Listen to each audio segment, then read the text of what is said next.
You must bring them to Mount Silea on Vulcan. Only there can both find peace. What you ask is difficult. You will find a way, Kirk. If you honor them both, you must. I will. I swear.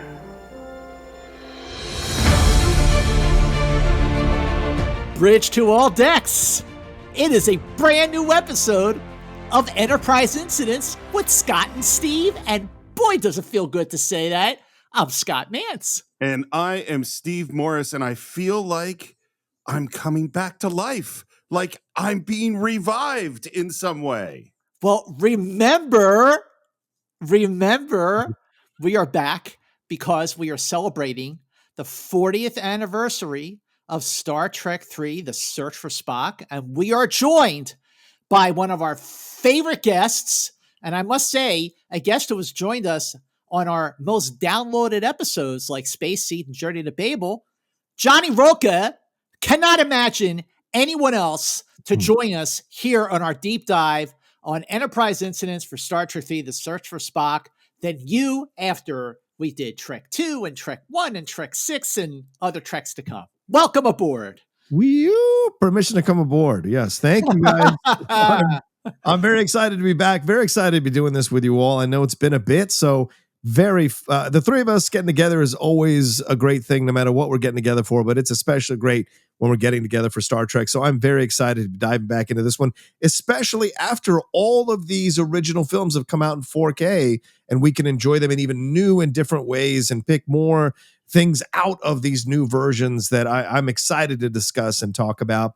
And certainly, William Shatner is still around in our lives, still feeling like he, in a recent interview, like he wants one more shot at playing Captain Kirk. That excites me on so many levels, but I'm really excited to dive into this one. A often overlooked, yet we see lately a lot more people coming around on Star Trek 3 and defending Star Trek 3 in the Star Trek faniverse, shall I say. Yeah. And I'm excited to see what we're going to discover as we go along here discussing it. That's a great way to put it, John. That Star Trek 3 is like the middle child of the Genesis trilogy between Star Trek 2, Wrath of Khan, which of course is so beloved, and Star Trek 4, which while fans may not put it at the top of their list, it was the highest grossing of the original Star Trek movies. But of course, the question I have for you, my longtime partner in Enterprise Incidents, Steve Morris, is what do you think of Star Trek 3? What do you think of it now? And what did you think when you saw it 40 years ago? So there's always been this thing of the good Star Trek movies are the even number movies and the bad Star Trek movies are the odd number movies. And I think we all pushed back against that a fair amount when we talked about Star Trek, the motion picture, which has incredibly great things going for it, has its flaws as well. Well, for me, Star Trek 3 doesn't go into that. It isn't. I love this movie. I really do. And maybe this comes from who I was and the age at which I saw it and how important it was to me at the time. But think about it, is it just really has the feeling to me, the most feeling to me of the original series, I think, is in Star Trek 3. And I've always really, really liked it. That's a great way to put it. And I think that emotion that you feel is so earned, not just after a couple of films now, but of course, like 79 or 80 episodes, actually, if you include the Cage. That emotion is definitely earned. It is the most emotional. I saw this film on opening day, June 1st, 1984, at the Orleans Theater in Northeast Philadelphia. And I loved it then. I love it now. I think just like Star Trek, the motion picture, Star Trek 3 is a film that I've grown to love more over the years, to appreciate it more over the years. I definitely never loved it as much as Wrath of Khan or Voyage Home, nor do I still love it as much as those two films, but I do love it more than I ever did. So the question, John Roca, is where did you see Star Trek 3 for the first time, and what were your thoughts in it? What's the date of the release on this one, Scott Mance? June 1st, 1984. If we're 1984, we're talking about John Roca probably dragging his dad to see this film in Dale City at the AMC Dale City theaters with the AMC 20, which was a big deal. Or was it 10 or 12? when I was that young. It gloomed in, or blossomed into 20. But so I must have dragged my father to see this with me as a teenager, went to go see it, but I do remember distinctly seeing it. And I enjoyed it for the most part. It's certainly not a bad one, as Steve said, of the odd number ones. And certainly we've defended Star Trek 1 on the Cinephiles when we had our incredible, massive breakdown of that film that I thoroughly love, and I think the three of us enjoy as well. Oh, the other two enjoy as well. But 5 is the one that I think you can argue that case. You cannot argue the case with 3. I think 3 is absolutely, as Steve said, it feels like a big episode of Star Trek extended out to an hour and 45 minutes with a lot that happens with the Klingons, a lot that happens with the Star Trek crew here. But also, I think it's as emotional as Kirk was at the end of Star Trek 2, this is kind of maybe the most emotional we see Kirk in any of the installments of the Star Trek franchise movies, the original movies, because of what he's navigating here, not only with Bones, but with Spock as well. So his two best friends are in pain throughout the entire movie. So this is Shatner really dialing into some interesting levels of Kirk that we had not seen before. And rewatching it again this time around in preparation for our discussion, I found that to be an enjoyable aspect of the film for sure. I remember liking it. I don't remember loving it because it has the unfortunate thing of following Wrath of Khan. Yeah. But I did it. I've always enjoyed it when I've ever watched it. I've never not been bored. I still have my couple of issues with it, which we'll get to as we go along in the discussion. Oh, yeah. But overall, I certainly enjoyed watching it and getting ready for our discussion. So yeah, this is one I still like. Steve, do you remember the first time you saw? I know I always asked you, like, when we were covering the original series, like, what you remember the first time you saw this episode, and you're like, nope. But this is a movie, so it's got to be different. Of course, it's different. I saw every single original cast Star Trek movie on opening day, and this one I saw at the Cinema One in Corte Madera, the sadly now defunct Cinema One. This is a storied and important movie theater, particularly because it's George Lucas's neighborhood. This is where the first THX was in this movie theater. A bunch of Star Wars premieres happened at the Cinema One. It was the movie theater of my childhood, and it is now standing there closed. And every time I drive by it on the 101, it makes me so sad. But yes, I can absolutely remember standing in line to see this, just where I stood in line to see Superman, to see Star Trek the Motion Picture, to see so many movies of my childhood right there at the Cinema One in Corte Madera. Well, the release date, of course, was June 1st, 1984. So this really is the 40th anniversary. So if this is the third Star Trek movie after 79 episodes of the original series were that aired, or I say that because The Cage had not aired on TV up to this point, and then 22 episodes of the animated series, and then 2 prior movies. So effectively, that makes this the 104th episode of Star Trek to quote unquote air. The budget for Star Trek 3 was $16 million. That's up $4 million from Wrath of Khan. Right. The domestic box office was $76.5 million, down about $3 million from the Wrath of Khan.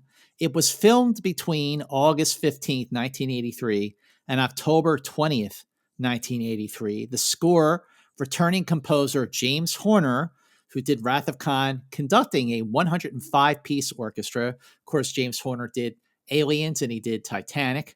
So the movie was directed by Leonard Nimoy, as we all know. His first feature as a director. And after he died in Wrath of Khan, he was like, that's it, I'm done. But then, of course, he regretted that. And then Wrath of Khan opened really, really strong on a budget of just $12 million. So then he wanted to come back. So he had this great idea to say, I will only come back if I can direct the film. So that is what happened. He directed the film. The screenplay was written by Harve Bennett, who was a producer of TV shows like The $6 Million Man.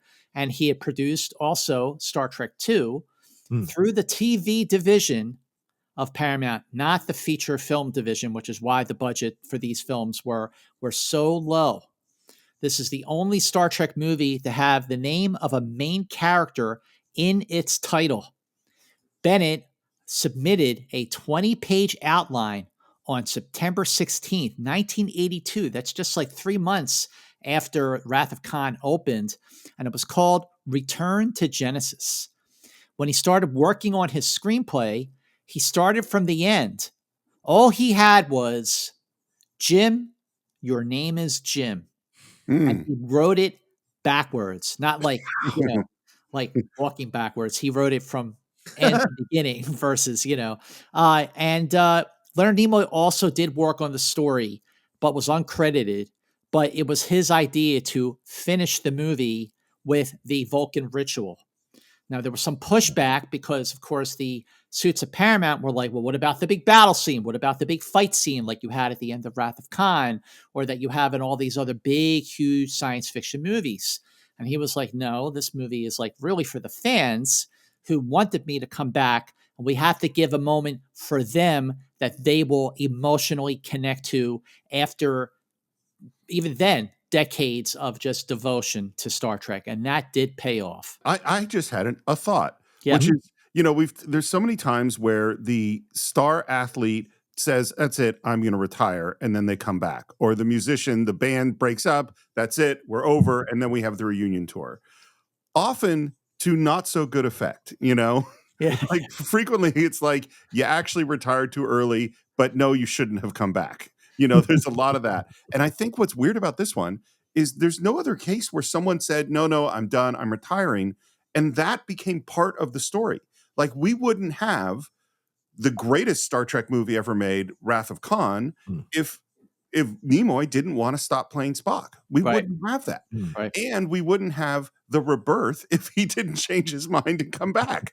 You know what I mean? Like so much is dependent, and the whole world of Star Trek is dependent upon this one actor who said, that's it. I don't want to play this stupid character anymore. Wait a minute. I want to come back. That's a really good point. We don't have Star Trek. That's a really good point. And the other thing to point out is that when he did come back on that level, Stephen John, he came back stronger than ever in terms of his, not just playing the character of Spock, but on his influence and his control over Star Trek overall. Yeah. Because when Gene Roddenberry produced the first movie, Paramount didn't really like working with him. He was sort of put on the back burner with Wrath of Khan, where he was credited as an executive consultant. He was never involved on any other Star Trek feature to the extent that he was in the first movie. And then certainly he got his payback when he started producing Star Trek The Next Generation. But so not only did he direct Star Trek 3 and Star Trek 4, which was even better and higher grossing than Star Trek 3, but he was extremely involved with the creative direction of Star Trek 6 as an executive producer on that film. But so when he came back, he didn't do it in halves. He came back in a very, very big way. Yep, you're right, Steve. There's a history, right, of the seconds kind of taking over behind the scenes. Jonathan Frakes doing the same thing after the generation, right? So, really it's an interesting legacy to make the connection between those two. And people who are maybe some of you who are younger, you might not remember, but there were a lot of the actors on the Star Trek, the original Star Trek series, who had gotten like it was a bit enough for them. It wasn't like it is now, where we have all these conventions and the overwhelming positivity that goes on. There wasn't that same amount. So, and there were these actors wanted to branch out. They wanted to do more. They didn't want to be typecast. Typecasting was so much a bigger thing back in the 1980s than it is now.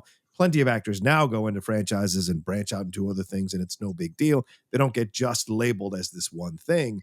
Back then, it was much more prevalent. And so actors like Leonard Nimoy, who of course was a stage actor who had established himself on the stage, also had done other shows, other programs and things of that nature, wanted maybe to be unshackled from this, much like Harrison Ford with Han Solo, as we discovered if you go back and reread that stuff. And Shatner as well, which they made a joke of on that great SNL skit of him wanting to break away. But when they come back with an appreciation for it in a different place. So in a different way. So I'm not surprised at all, Scott, to hear you say that Leonard Nimoy took his break, saw the reaction of his death. Like, in a way, as an actor, you kind of love that everybody was so broken up that the character you created, in essence, died in this way. You actually essentially get to live through your funeral, and then you get re-inspired and you understand the power of this character more as an artist, and so you come back more dedicated to make the overall franchise great and find your place within it as Spock. So that's great to hear, man. So I know at some point we're going to have to get to the movie, but What? this is like three friends getting together, and there's just a lot I want to say, because what I was just thinking about is, like, you think of the plight of the typecast actor from the 60s TV show. Yeah. Well, those actors, they got paid very little money. They're Yes, not getting true. residuals because that wasn't built into their contracts at the time. So the show is playing over and over again. They can't get another job because no one will cast them as anything. Right. And so it becomes a burden that they walk around with. Like, I'm broke and famous and can't work. Yeah. Like, that's Awful. really, really rough. Right. And you think about what's happening today, which is the opposite, which is that the greatest actors in the world are begging to be in the Marvel movie. Yes. You know what I mean? Right. So they're all Yeah. flocking, and people that are in those projects, they don't get typecast. People go, oh my God, you were that person from the Marvel movie, Yeah. and they actually are getting work. So the whole universe has sort of shifted. But for that, and that's part of why in Star Trek 3, watching Nichelle Nichols get her moment, watching George Takei, all these people get moments that they really, and I just feel so great for them. Before, normally we talk about what was going on in the world. Before we get to what was going on in the world, I would like to take a moment to talk about what was going on in my life. And my guess, Scott, is it was similar for you, and John, my guess it was similar for you, which is after Wrath of Khan came out on which date, Scott? June 4th, 1982. Spock dies. It's the worst thing in the world. And then I, as a geek, as a 13, 14-year-old kid, am going, how are they going to bring Spock back? Because I am a comic book fan. And as a comic book fan, I know, they might kill this character. Characters can always come back. And I can remember having an argument at Marin Sierra Boy Scout camp with, I'm pretty sure it was Mark Mathis, about how I was sure they were going to bring Spock back and how they might do it. And that was for 2 weeks at Boy Scout camp, us continually talking about Star Trek, about Spock, the Genesis planet, how it would revive him, what was going to happen. There was so much speculation between Wrath of Khan and Star Trek 3. And my guess is you guys were doing the same thing. Well, for sure. In fact, the conversation started the night of when I saw Wrath of Khan on June 4th, 1982. I got home that night. I think I talked about this on the Cinephiles episode for Wrath of Khan that we did. I think which was my first episode with you guys. That I was up in my room and I was upset because Spock had died, and I took out all my Star Trek memorabilia, the photo novels, the trading cards, the poster books. I put them out all over my bed and on my shelves and everything, and I basically set up a shrine to Star Trek and to Spock, and I was really crying. And my dad knocked on the door and opened the door. He said, "What's wrong?" And I was like in tears. I was like, "Spock died," So my dad, who was like the unhippest person when it came to Hollywood, he rolled his eyes and he said, "Don't worry, he'll be back." So the first thing I said to Dad when this was announced was, "Wow, you were right. Who knew that you knew how Hollywood worked?" But I made a big mistake because, fellas, back in 1984, we didn't have the internet. We didn't have social media. All we had was Starlog, Cinefantastique, and Starburst, magazines like that, Fangoria. So right before Star Trek 3 opened, I rode my bike to the local mall. It's about 5 miles away, and they had a bookstore there. So there's a paperback book that says Star Trek 3, The Search for Spock. I think it was written by Vonda McIntyre. So this is before the movie opened, maybe 3 or 4 weeks before the movie opened. So fellas, what do you think I did? You bought that book and read it that day. Yes, sir. In fact, John and Steve, I pulled the Billy Crystal. I bought the book, went outside. Oh, no. I turned to the last few pages and I blew it. I blew it for myself. Like, I blew it. Like, I blew this experience of having this like cinematic experience of like seeing like, Spock is alive at the end of the movie. And like, I'm reading the book going like, oh. But then I went, when I went and saw the film, because I didn't read the book, because I'm like, well, I know he comes Oh, so back you to just life. read the end? I just read the end. I just read the end. But so I still had a big surprise in store for me when I saw the film, which of course we'll get to. Yeah. But John, what about you? What were those conversations for you leading up to Search for Spock? Well, I mean, this is the time of my life where I was getting beat up and bullied. So there weren't too many people I was talking to about Star Trek. It was very much my own. Maybe my friend Mike Gunn, maybe my friend Richard Scott, who I'm friends with on Facebook still. Maybe I would talk to them about this. I don't remember having too many extensive discussions, but this is also when having other fandoms can help you deal with the loss of a big character, because I was in the middle of my love of Hulk Hogan and Hulkamania there at 14 years old. So I was able to be like, okay, I lost this great Spock character. I don't know if he's coming back or not, because I bought the stuff at that time. Like, he's gone. He's not coming back. I don't know what's going to happen, and sat in that pain of that. And then I was moving on to focus on other heroes and other people that I was enjoying being a fan of at the time, of course, before all of that stuff broke. So I just want to clarify that about Hulk Hogan. But at the time, that's what I was able to. But I was always, but when they announced it that they were coming back, I was super surprised and super curious to see how they were going to do it. And I hear you, Scott, of course, that would never happen nowadays with leak culture and everything like that. There's no way you would drop that like the week before the film comes out, spoiling in essence what's going to happen in the film. But that kind of also tells you how they viewed the Star Trek fandom. Not necessarily a big fandom, because they'd have never done that with a Star Wars novel at the time. Mm-hmm. But I think that gives you a window of how they looked at it all. But the fact that people still went to go see it, even though they might have known what was going to happen, speaks to the power of that franchise. So yeah, Sure. I'm sure I had discussions, but I think it was just waiting around to see what the end result was going to be. When they announced it is when I started to be like, okay, how are they going to do it?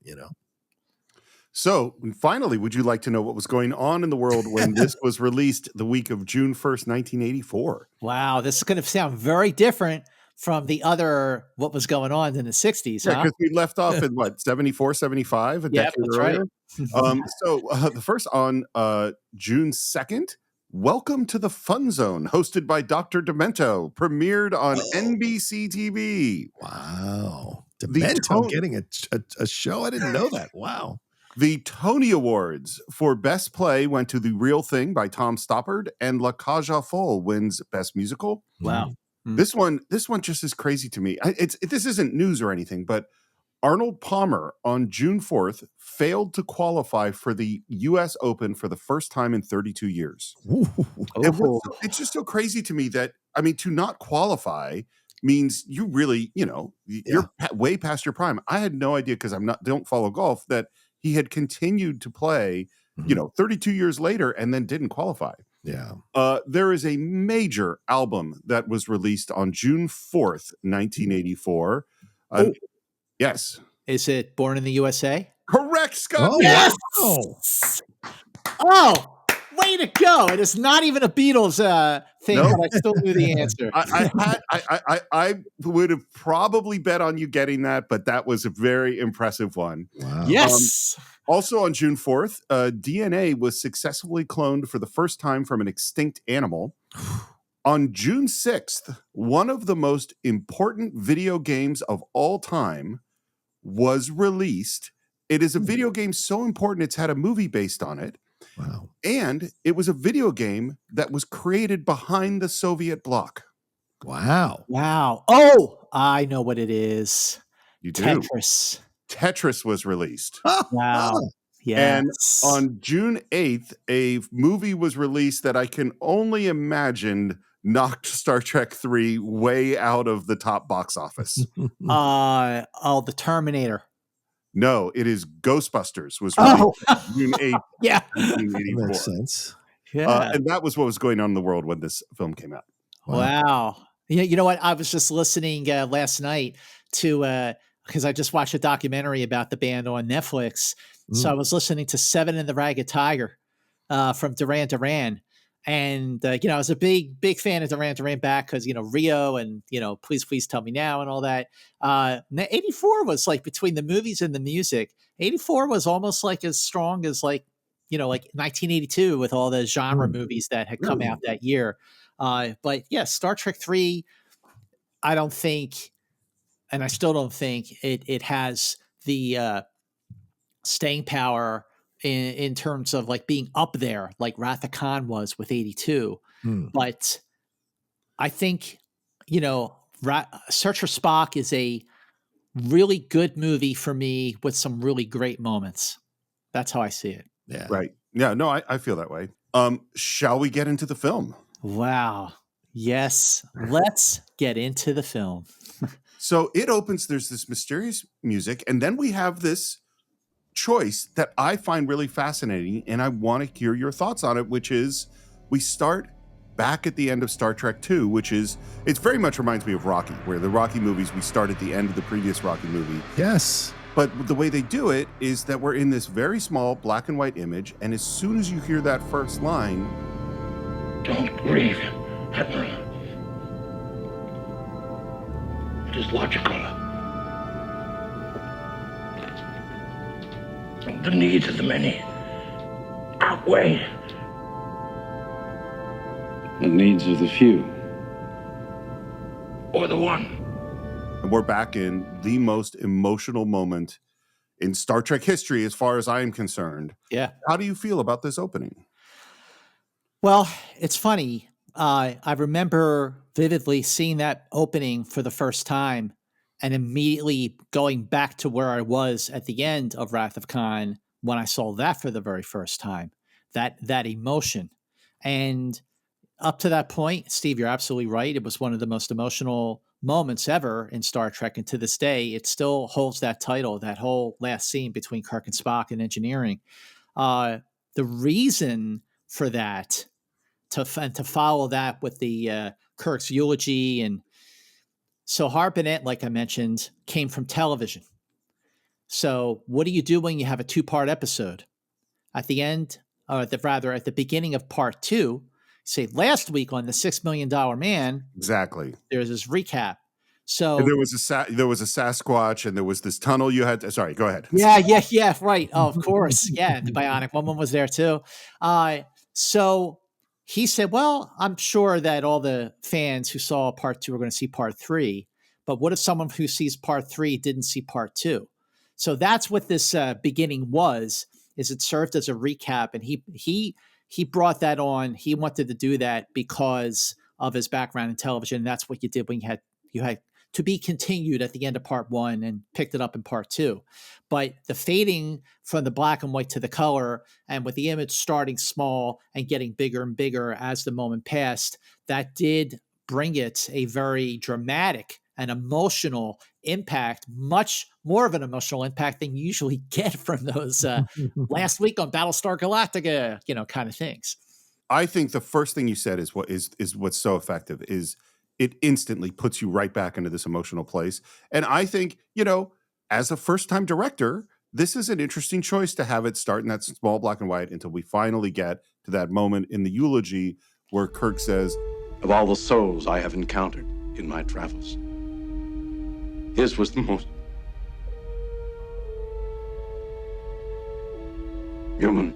Yeah, it's a fascinating approach because I agree with you, Steve, what you're mentioning. It feels very Rocky-like, Yeah. And which may have been an interesting thing about the 80s, that there was some approach to this kind of reminding people what they were watching. And maybe this is the first time. Well, I don't know. In the 80s, maybe as TV was exploding in the 80s, there were a lot of, last time on this, or to be continued, and remember last time on this. And so maybe this is alluding to that, but also maybe these are some new Star Trek fans who went to go see Wrath of Khan. So in a way, coming back and reminding you of this integral moment is important, because maybe they didn't go back and watch the original series, and they're just like, okay, so yeah, where do we leave off at? Oh, that's right. Okay, this happened. This is a big deal. Let's see where we're going. And it's a way to also hammer this point home back with the fans to understand we're picking up right where we left off. So we're going.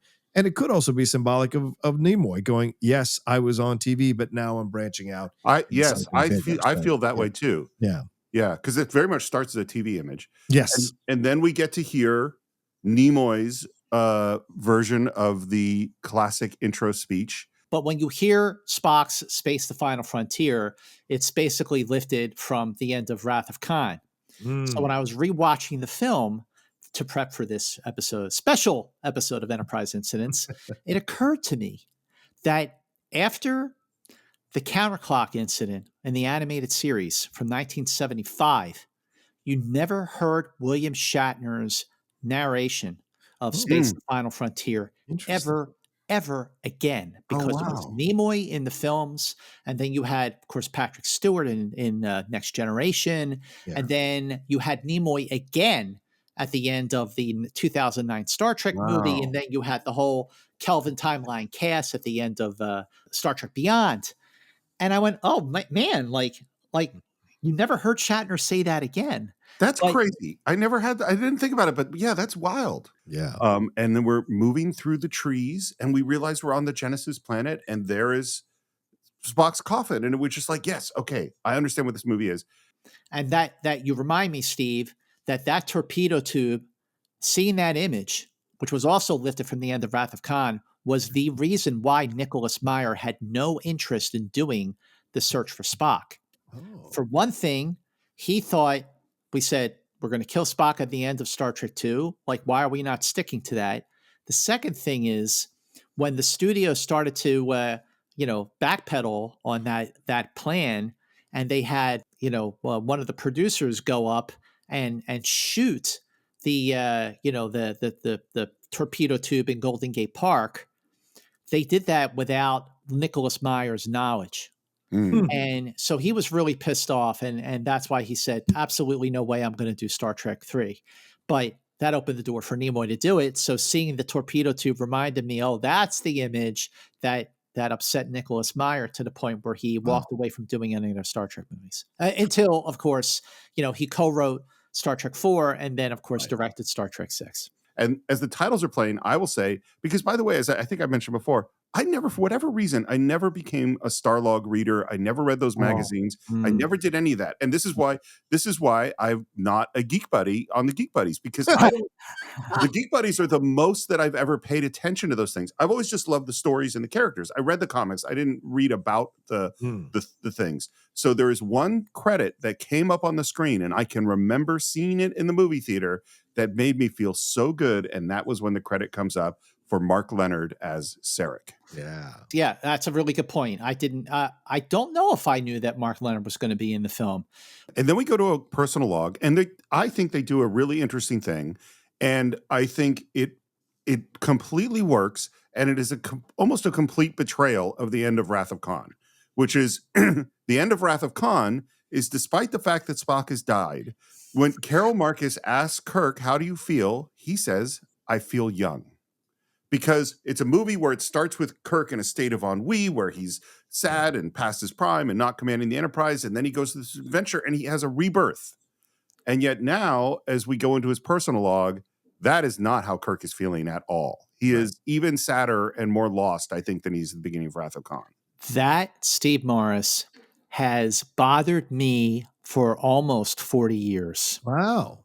Because whenever I've had conversations with friends and, fellow fans about the shortcomings of Search for Spock, that is the thing I point out. Like the end of, like you pointed out perfectly, Steve, the end of Wrath of Khan, Kirk is sad that he lost his best friend, but he's rejuvenated. He's reborn. Has a new lease on life. I feel young. He's reconciled with his son. He got reconnected with the mother of his son, Carol, and, David, his son. And then you open Search for Spock. It's so somber and everybody's so depressed. Yeah. But rewatching, this is the first time I've rewatched Search for Spock in a while, at least 5 years. But when you go through grief in your own life, you understand things. You get older, you experience things, you go through hard times, and there are things that you understand now that you didn't understand, back in 1984, let alone, 2022. So the stages of grief, like, Kirk might have been in one stage of his grief at the end of Wrath of Khan, but just like a lot of grief, it sinks in. Yeah. It sinks in, and maybe that's why Kirk and, everyone on the bridge is so somber, is like it's hitting them. Spock is dead. And when you see the Enterprise during Kirk's narration, his personal log, the Enterprise is coming back to Earth, going back to space dock. The battle scars from the fight with the Reliant are still very, very visible. It's not all fixed up. And, like at the end of one episode, the Enterprise got its butt kicked by the Doomsday Machine. And the next episode, it's fine. Yeah. Like here's a movie that picks right up, and like the Enterprise is still a wounded ship, and everybody emotionally and physically, they are wounded by Spock's absence. And I forgive that flaw in the film, because I, as in a stage of grief, I think that it actually makes sense that they would all be so down. Yeah. Plus, Carol is not there, and she doesn't show back up again, right? Yeah. So she's gone. David is off with Sarek on another ship, and he is now heading back to the realization that they're probably going to mothball the Enterprise. And Kirk's smart enough to know.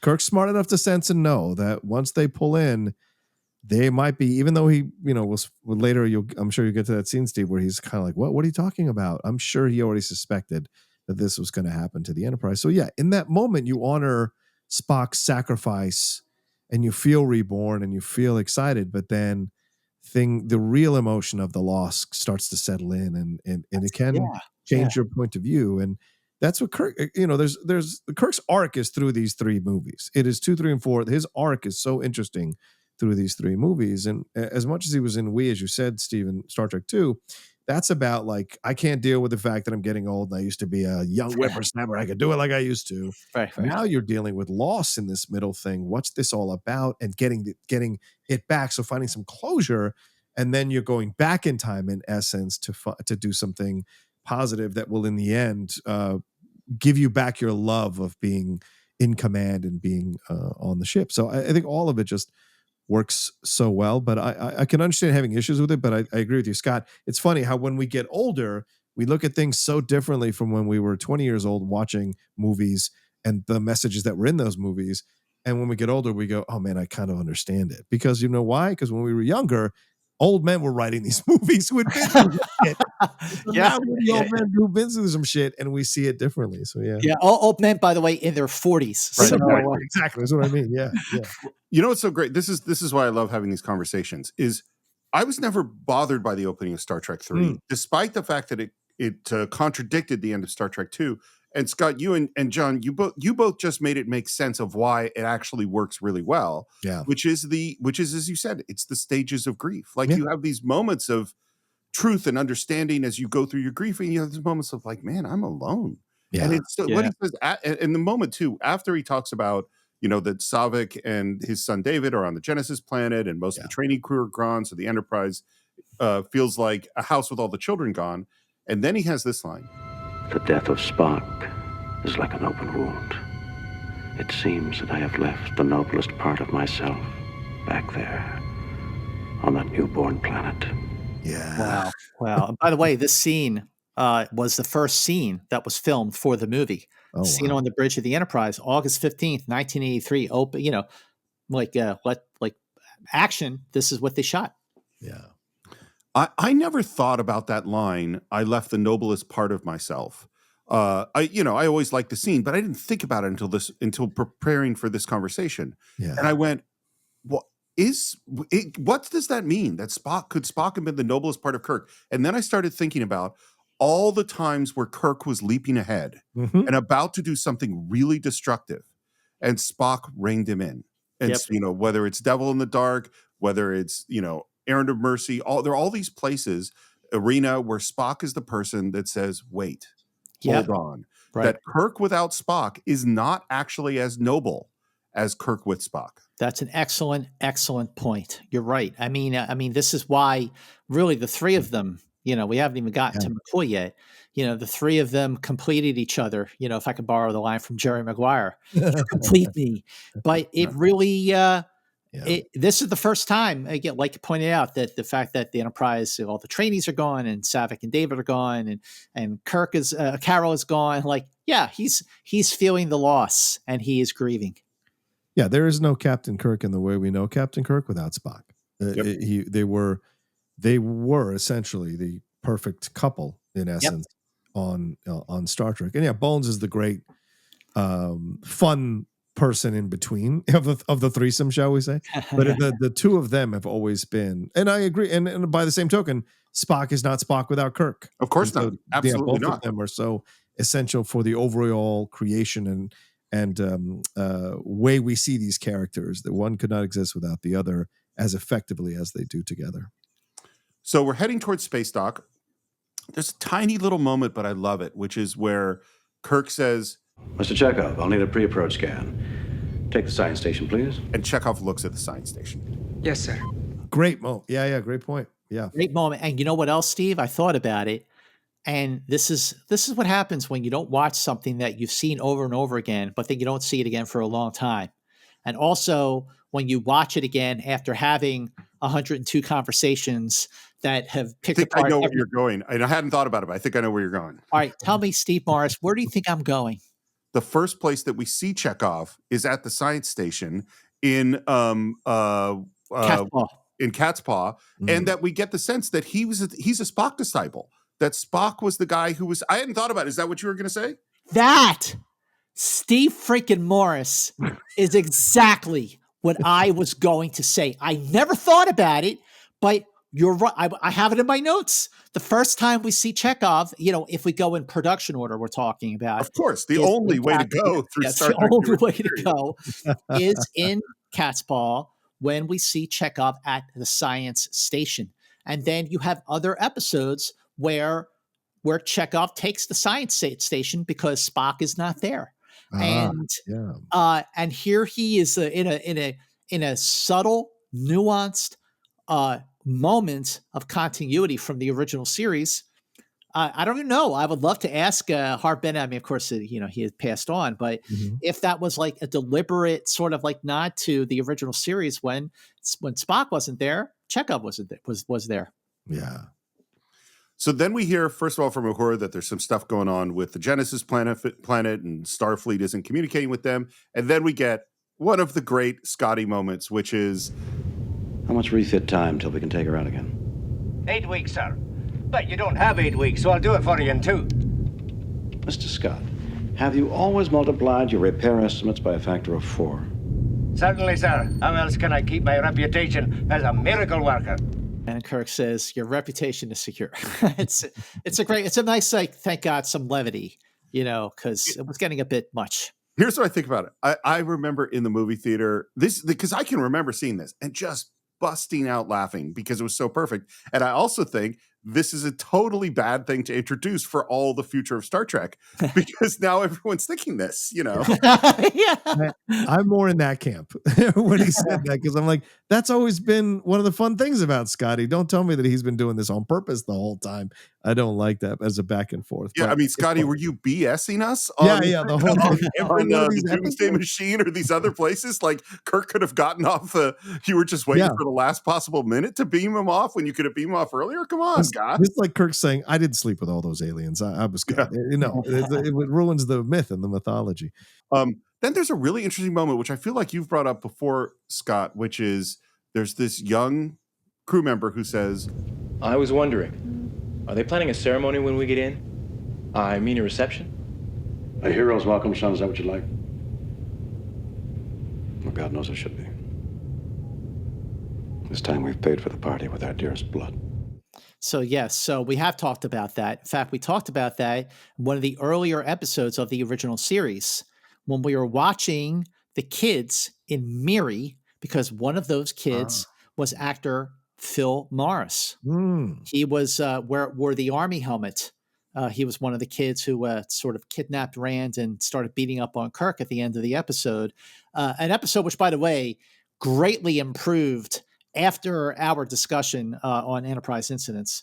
But that's actor Phil Morris. And not only did he appear in Miri, but his father was Greg Morris in the Mission Impossible television series. Wow. Oh, that's awesome. Yeah. Which, of course, Nimoy has a connection to. So why wouldn't he cast?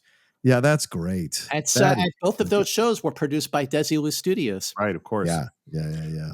And then we cut. We're out in space. There's very ominous music. Thought you people were reliable. Where the hell is he? He's been here for some time. Commander Kruge. This is Valkyris. Well done, Valkyris. Well done. And there appears in front of them a giant Klingon bird of prey. Steve, how many times have we talked about, whether it was on Enterprise Incidents or the Cinephiles, the effectiveness of hearing somebody's voice before you actually see them? Yep. That's what happens here. You hear Kruge's voice when he said, well done, Valkyris, well done. And then you see the Klingon bird of prey, which isn't really that big of a ship to begin with, but it certainly is a lot bigger than this sort of pirate ship that Valkyris is on. And so then we see the bridge of the Klingon ship and we meet Kruge, who is played by, of course, Christopher Lloyd. So to remember, Star Trek 3 came out in 1984. So this is before Christopher Lloyd gained even bigger fame in Back to the Future, which came out the following July. But he was already pretty darn famous from Taxi, which had already been on NBC TV for quite a few years. People don't give that show enough love. Yes. Totally. First of all, I totally agree. And I would direct everyone to just go search on YouTube for Taxi Yellow Light. And you'll see my favorite Jim moment from Taxi. What I was going to ask, John, is what do you think of Christopher Lloyd as a Klingon? So this is where it becomes a problem for me, because I love Christopher Lloyd as an actor. Love Christopher Lloyd. And he's never disappointed me, even in films I'm not the biggest fan of, which people know that I don't like Clue that much, but I do like him in Clue. And I don't think he radiates that real old school Klingon menace that you want someone to radiate. That being said, Christopher Lloyd is doing Christopher Lloyd stuff.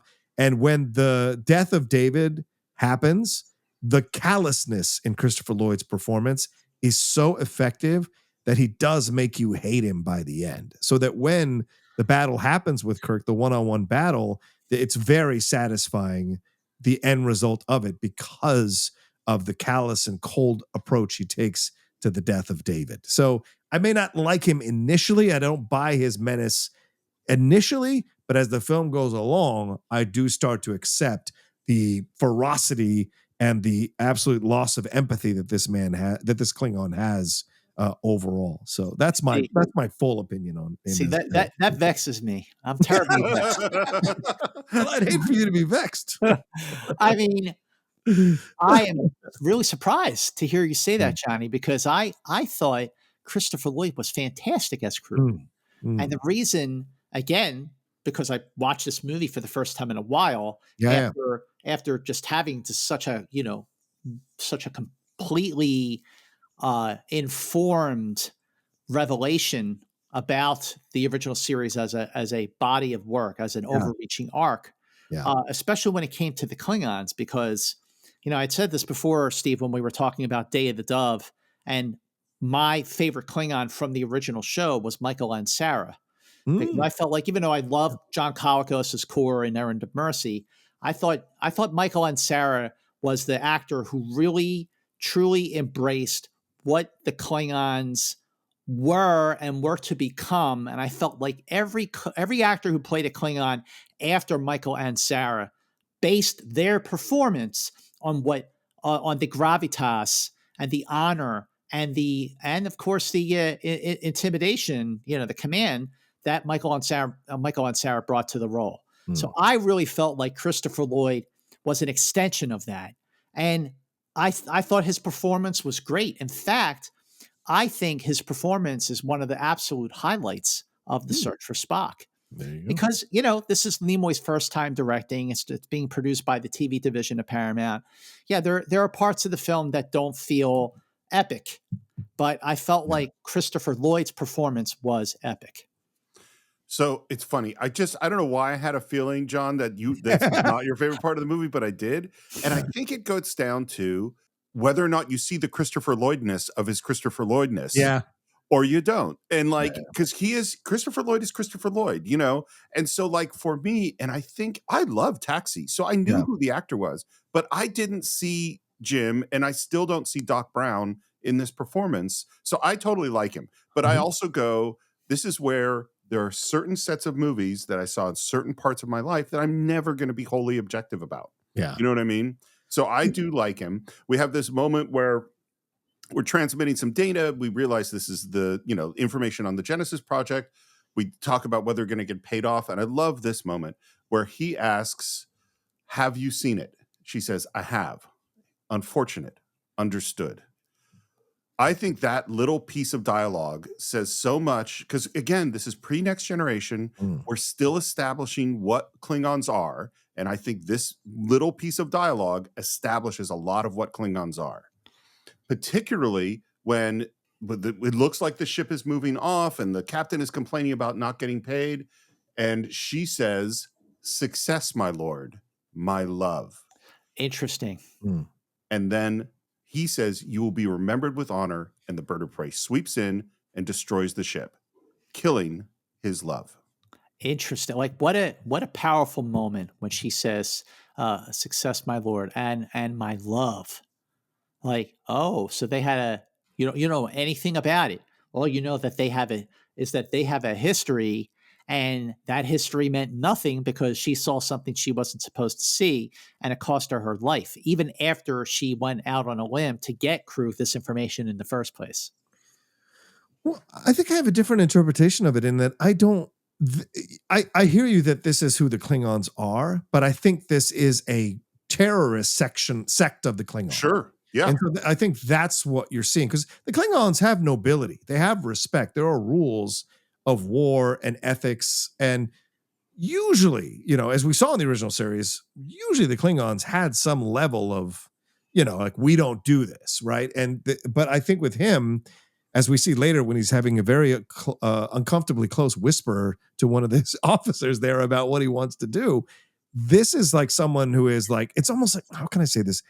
Like, remember that scene in is it Patriot Games or where they go with the IRA and they have the SEC? I think it was the Patriot Games or Clear and Present Danger, but whichever one of those it is with that Patriot Games. It's Patriot Games. It deals with the IRA. You have that woman who plays like kind of like the female terrorist, so to speak. So in essence, I think this female Klingon is like that. She definitely has used this captain, possibly seduced this captain to get this information to be in this position, but she saw too much. She understands that. And so she's giving her life for the overall cause here.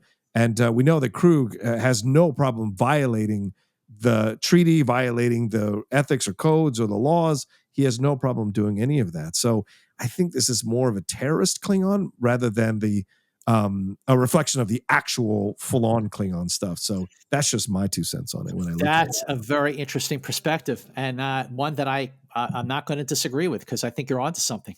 So what I would say is what's interesting to me about the moment, or how I interpret it, is it's not that this is not an honorable moment. It's that this is a very specific code of honor that they're following. Now, first of all, I don't understand. I know the Klingon bird of prey has transporters, so I don't know why they can't just beam her on. Why you have to kill her? It seemed like there was another solution. But the thing, you know, John and I, we just spent several months doing a spoiler review of the series Shogun. Oh yeah, which you should go visit on John's YouTube channel. It is, I think we did a great job, and I think the show is fascinating. And one of the conversations we had over and over again was about all these people willing to die because it was their duty. Right. And that's what this moment seems to me to be, is that for whatever reason, because she has seen this thing, I think they actually do love each other, and her duty at this moment is to die, and he knows it and she knows it, and that's what happens, you know. Right. But she's still a terrorist, but yes. Well, fine. I'm not going to argue the point. And then we just one little, there are a lot of little jokes in this. And one of them is the Klingon captain says to one of his people, feed this animal. Yeah. Great. Look at his face. It's awesome. Yeah. We're back on the Enterprise, and we're flying to space dock. And I love this scene, this angle, when we see the Enterprise approaching the space dock. It's you're pulled back pretty far from the Enterprise, so that you can give it scale on just how big space dock is. But it's the Enterprise the music, the score that's accompanying this scene, the score by James Horner, I feel like it captures this sense that the Enterprise is limping back to space dock. It's the ship is wounded, and you're seeing this frame of the Enterprise that the best version of the Enterprise or any starship that we've ever seen in Star Trek history, which is the refit version of the Enterprise from Star Trek's 1 through 3, and then you see Space Dock, which is the first time you've ever saw anything this big in a Star Trek TV show or film. What did you guys think of the Space Dock when you first saw it? I think it looks really cool. I think it looks really cool, and I agree with you about showing the scale and the damaged Enterprise and all those things. I loved it. It brought back the first movie, right? When we see the 9-minute sequence of it pulling out. So to me, it built upon that and made it even larger, and it got me excited for how much farther they could go out with something like this, which may seem small or simple, but I love space dock type of stuff, or a docks type of stuff with ships. It's real interesting to see how they construct that to show that there are other ships in the Federation. It isn't just the Enterprise. I like that.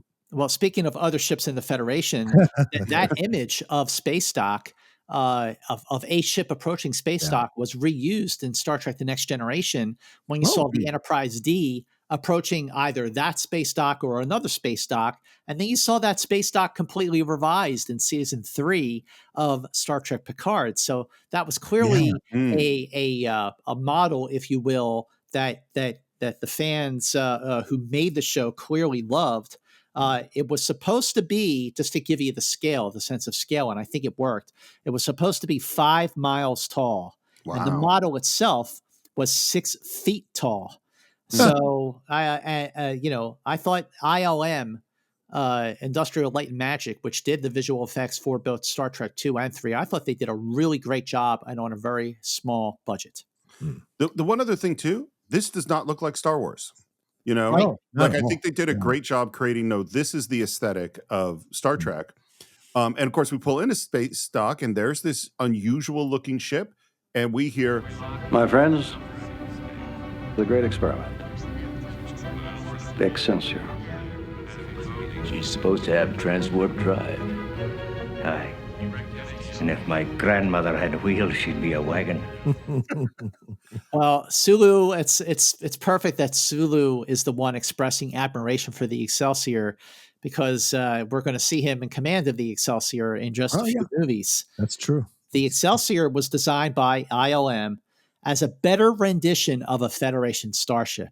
In fact, model maker William George based his design on what he thought the Enterprise would have looked like if it was designed by the Japanese. Oh. So that's a very interesting approach, and it makes me look at the Excelsior in quite a different way. And even though the Excelsior was supposed to be much larger than the Enterprise, the shooting model was actually 12 inches shorter than the Enterprise. And then we have a really cool shot. I love the shot through the lounge of seeing the Enterprise go by looking really big. And there is this woman that stands up to watch the Enterprise come in. Yeah. That woman is Janice Rand. She is not identified as that character, but of course, any fan who watched the first half of season 1, not to mention the transporter room scenes in Star Trek: The Motion Picture, they know Grace Lee Whitney. She looked amazing in this moment in Star Trek 3. And I think it's interesting. So when you're seeing the Enterprise pull into space dock from that lounge area, so Rand gets up and she's looking at the Enterprise in shock. And then she shakes her head. What do you think she's thinking? Oh, good question. Well, if she sees in shock, so she's seen the scars on the ship, right? Yeah. Mm-hmm. And if she's shaking her head, she may be processing the death of Spock, right? As well, right? Because remember, they had a connection in the original series. So that could be part of it, of why she's shaking her head as well, in the sense of like, wow, they came back, but without him. And it's real now. He's gone. That's absolutely a possibility. My interpretation of that moment for years has always been that Rand sees the Enterprise and she sees the battle damage to the Enterprise and she shakes her head. And I always thought she was thinking like, oh dear, what has James Kirk gotten himself into this? Very possible. Yeah. Very possible. Yeah, that's always been my thought, is sort of the like, there it goes again, Right. how many times, maybe even, I mean, I think honestly, the real emotion seems to be she loves the people, she loves the ship, she loves the people on the ship, she's worried about them and all that. But part of me goes like, man, I'm so glad I got kicked. I took the romance thing with Kirk was never going to work out. Like it was good that I moved on. I dodged a phaser. And then we hear there's a security alert because someone has broken into Mr. Spock's quarters, which Kirk had ordered sealed. And by the way, when you're on the bridge and Kirk races off the bridge, Scotty rushes to Chekhov's side, and you hear Chekhov say something in Russian. This is the first time up to this point that you've ever heard Chekhov talk in Russian. Yeah. And the translation of what he says, because he's referring to the view screen of an intruder in Spock's quarters, says, the translation is, I'm not crazy. And then Scotty looks and says, huh? And he goes, well, look. So that's what that translation is. We run down the corridor. Kirk goes into this dark room. He hears something. It's very creepy. And we hear Leonard Nimoy's voice say, Jim, help me. You left me on Genesis. What do you think of the scene? Like when you saw the scene for the first time, I was scared. Like it kind of. I think I was scared when I was a kid. Yeah. I was scared because, Kirk opens the door, the quarters are dark. And then you hear Nimoy's voice. Kirk rushes forward and grabs this figure who's been in the shadows. And I think, Nimoy, first-time director, I think this is well lit. I think this is all well done. And we see that it's McCoy. Bones, what the hell are you doing? Have you lost your mind? Which, of course, he has. Yeah, he has. Then perhaps it's not too late. Climb the steps, Jim. Climb the steps of Mount Seleia. Mount Seleia? Bones, Mount Seleia is on Vulcan. We're home. On Earth. And I think, again, this is really well done in terms of sound design. It sounds like they mixed both Nimoy's voice and D. Kelley's voice together for him to say, remember. It really is effective because it wasn't until really this conversation that I'm realizing that when you hear Nimoy's voice and then when you hear DeForest Kelley say, help me, Jim, that sounds very similar. Like the sonic tone of their voices sound like there's not that much of a difference between the voice of Nimoy that we heard and the voice of D. Kelley that we're seeing. And then that last remember could have been spoken by either one of them. I think what's interesting, we talked about many times on both the Cinephiles and Enterprise incidents, this idea that the audience can be ahead of the characters in the movie with the characters in the movie behind them. In this case, I think we're way ahead. You know what I mean? Yeah, because it's obvious that something is going on with McCoy and it has to do with Spock. We know the movie's called The Search for Spock. We just saw his coffin. We know that something, and he's talking about Vulcan. But Kirk doesn't know what's going on. He just sees his friend who's in trouble and again, I think Shatner is really good here. Uhura, get the medics down here. Get them now. Yeah, he's great. And the shot of him holding McCoy is great. And the thing I wrote down here is Kirk's thought is, I can't lose both of them. Yeah, 100%. That's what occurred to me in that moment too, which I love Nimoy pulling the camera back so you really grasp how he's holding McCoy, which McCoy has rarely been in a submissive position with Kirk physically. So that's also a rarity in the Star Trek franchise. I just, watching Wrath of Khan and then watching Search for Spock, and especially watching Search for Spock recently, I think that Shatner's performance in these films, including Star Trek IV, is some of the finest acting he's done as Kirk. I just think he's so great in Wrath of Khan as a more confident, Kirk, especially when he's cocky with Khan, during the battle in the Mutara Nebula. But now, seeing him grieving, and I never thought about this, John, but at that moment, like, oh my God, I just lost Spock. I can't lose you too. Yeah, you're right. It's like, give me a break already with this loss. Enough. And then we have an admiral has come on board the Enterprise. So this is Admiral Morrow, played by Robert Hooks.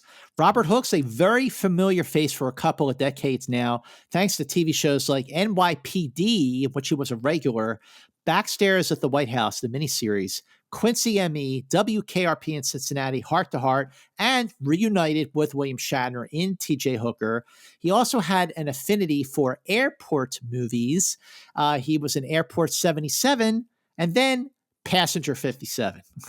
Always bet on black, baby. And I do want to throw one more connection for us on the Cinephiles. Robert Hooks is the lead actor in Trouble Man, which is the soundtrack that Anthony Mackie, as Sam Wilson, tells Cap, Steve Rogers, to listen to. And we just finished up our 2-episode breakdown of Captain America, the Winter Soldier, where that scene happened. So Robert Hooks, we're in the purview of our lives right now in interesting ways. Winter Soldier is one of the absolute best comic book movies ever made. It 100%. really is. Totally, 100% agree.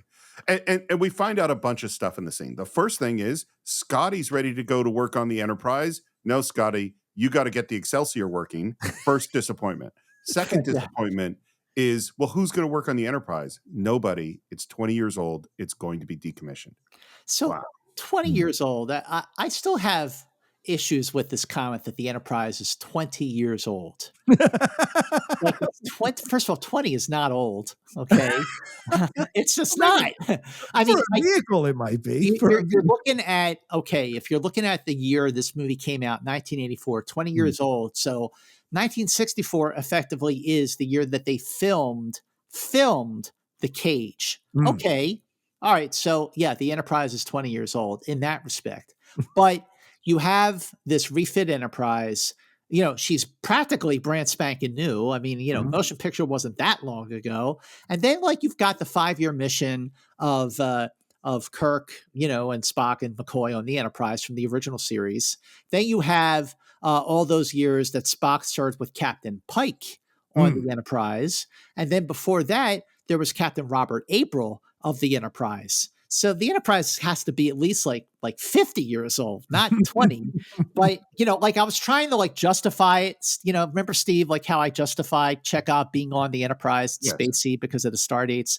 I couldn't do it. No, the 20 years old doesn't work. And it's also, I go the U.S.S. Nimitz is the oldest aircraft carrier in service right now. It was commissioned in 1972. Wow. It is 50 years old. So this 20 years old thing doesn't seem, I'm more like the ship is beat up, it's going to cost a lot to repair. And the Nimitz actually went back in time and almost prevented the attack on Pearl Harbor in the Final Countdown. I want to throw something in. I know you wanted to move past the section, Steve, but I do want to throw one thing in. And that is, I going back now all these years later and rewatching stuff and catching it, listening to you guys talk about it, of course, on an Enterprise, which is so great, and I'm happy to be on. It's fun that Star Trek from the beginning has respected black actors to always have them in positions of power. Right? From all, we've seen them as vice admirals, we've seen them as admirals, we've seen them as commodores, and you've got Admiral Morrow here. We had Admiral Cartwright, which we'll deal with in Star Trek 6, of course. Robert April is currently the admiral in Picard. I think it was Picard season 3. Strange New Worlds. Strange New Worlds. Strange New Worlds. Sorry, I get those three mixed up sometimes. Right? And you've had this since the dawn of Star Trek, which I think is great, right? Commodore Stone, way back in the original series. Percy Rodriguez. Yeah. Right. And then you have LaForge, who has moved to that position, right, as a Commodore. So I love that they keep. They have always had a history of casting black actors in these higher level positions of power, whether they be, what happens in Star Trek 6 there with Cartwright, or whether they be these guys like Morrow, who comes in and is like, look, this is the deal, and you're all going to have to accept the deal, and don't talk about Genesis anymore, and that's it. They always have that authority figure vibe, And I love that they've had that as a history since the beginning of the Star Trek franchise. Sure. The first person we see in Star Trek 4, the movie to follow this, the captain of the Saratoga is a black woman. So no, I it's a really great point, John.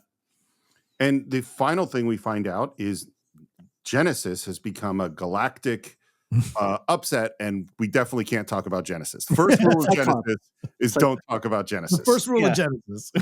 Don't talk about Genesis. We're back on the Klingon ship, and we see essentially the same Genesis footage we saw for the Genesis project in Star Trek II, slightly re-edited. And of course, I'm sure we mentioned, 7 years ago, whenever we did Star Trek II, that this is quite possibly the very first piece of animation created by Pixar that appeared in a motion picture is the Genesis project. It's the first CGI. And again, this was another moment that Harv Bennett saw as a way of recapping Star Trek II without saying previously on Star Trek feature film. And I think it worked. I mean, it's the exact word for word, only instead of Carol Marcus saying it, it's Admiral Kirk. Yeah. And Kruge now wants opinions from his staff. Great power to control, dominate. Speak. Impressive. They can make planets. Oh, yes. New cities, homes in the country. Your woman at your side, children playing at your feet. And overhead, fluttering in the breeze, the flag of the Federation. Charming. Yeah.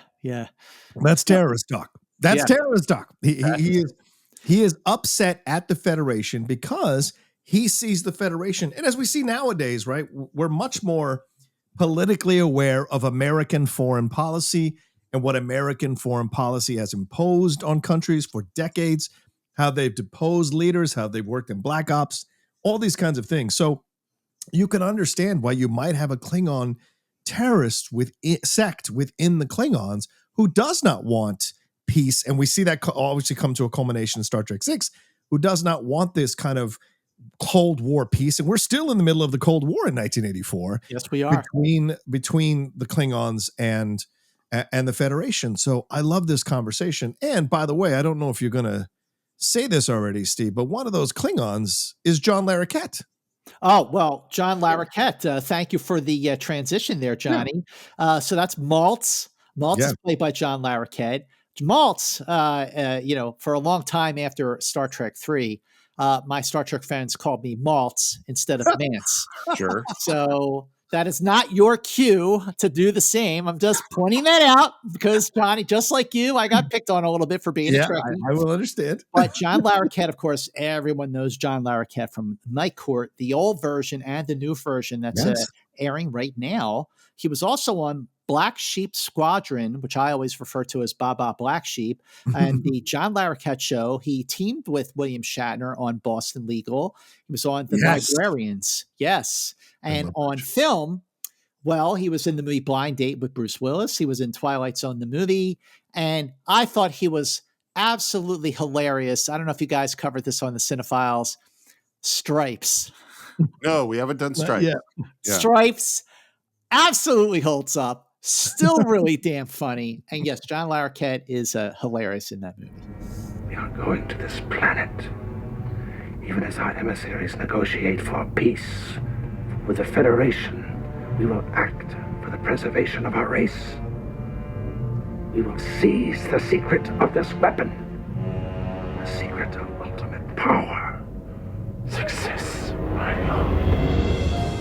The idea of preserving our race. That's the thing. That's really kind of what, right? Yeah, absolutely. There's the subtlety that Star Trek used to address, this history. Okay. Yeah. That's something that continues to this day. But what's interesting to point out there, fellas, is that in the original outline for Search for Spock, when it was back called Return to Genesis, the original outline had the Romulans, not the Klingons. They were going to the Genesis planet because it was rich in dilithium. That's something that we saw addressed in earlier episodes of the original series, where it was always about the dilithium. But when the Vulcans heard about the Genesis device, they also saw it as a potential weapon, and they wanted to separate from the Federation. That is when Kirk was sent to the Genesis planet, where he finds Spock aging along with an unstable planet. If you ask me, I think this background in the earlier outline, had it stayed in the film, it might have given it a little bit more depth and gravitas than just we got to go find Spock. That sounds like a pretty interesting story. I'm thinking about it now. So the thing I like about the framing of this, which I think totally applies to things today, is they invent a technology to save lives and do good, which is their, the Marcus is thinking about the Genesis device. But the technology is so powerful that someone else looks at it and sees, no, this is a weapon. And I think that particularly with things like AI today, that is definitely, these are the exact conversations we're having of like, what if someone uses this for evil? What happens? And so I really like that. But I also agree with, it's interesting thinking about, and I definitely think it's better to use the Genesis device than we're just searching for dilithium crystals. This is a much better idea. It works better on many levels. But I'm thinking about what you said, Scott, and like the idea of a split in the Federation and conflict with the Vulcan. We would have gotten into more ideas, philosophical ideas that way than we do in this episode. Yeah. But, for whatever reason, all that was jettisoned, and they kept it simple, so to speak. Well, it's a nuclear weapon in essence. That's what they fear. And I know this Genesis, it creates life, but as we find out later on in this film, David used some things, made some shortcuts.